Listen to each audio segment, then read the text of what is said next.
1 Juli menjadi tanggal bersejarah bagi Polri Republik Indonesia atas Polri, karena di tanggal tersebut Polri memperingati ulang tahun. Untuk tahun ini Polri telah berumur 76 tahun. Di umur yang sudah tidak muda lagi ini, masyarakat berharap kepada Polri agar kedepannya lebih baik lagi, khususnya dalam proses penegakan hukum.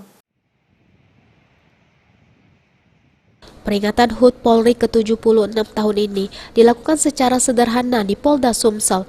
Pada peringatan kali ini sejumlah harapan dituangkan oleh masyarakat terhadap Polisi Republik Indonesia atau Polri, khususnya Polda Sumsel. Menurut ulama Ustadz Ahmad Syahab, jika ke depan Polri harus lebih baik dalam melakukan pelayanan dan lebih dekat lagi kepada masyarakat, sehingga dapat menjadi Polri yang presisi sesuai dengan semboyan dari Kapolri.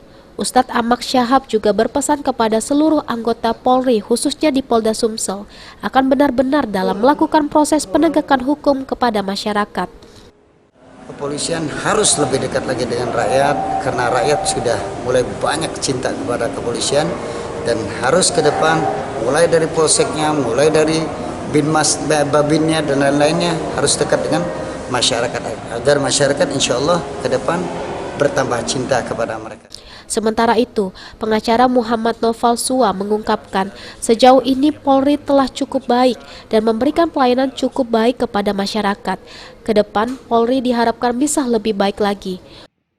Kapolda sudah restriktif dalam setiap pengaduan-pengaduan masyarakat, proaktif dalam Kamtibmasnya, dan selalu menjalani profesional dalam tugasnya sebagai Polri yang terbaik dan terdepan. Kalau kedepannya seperti apa keinginan kita sebagai salah satu juga adalah penegak hukum di Sumsel ini?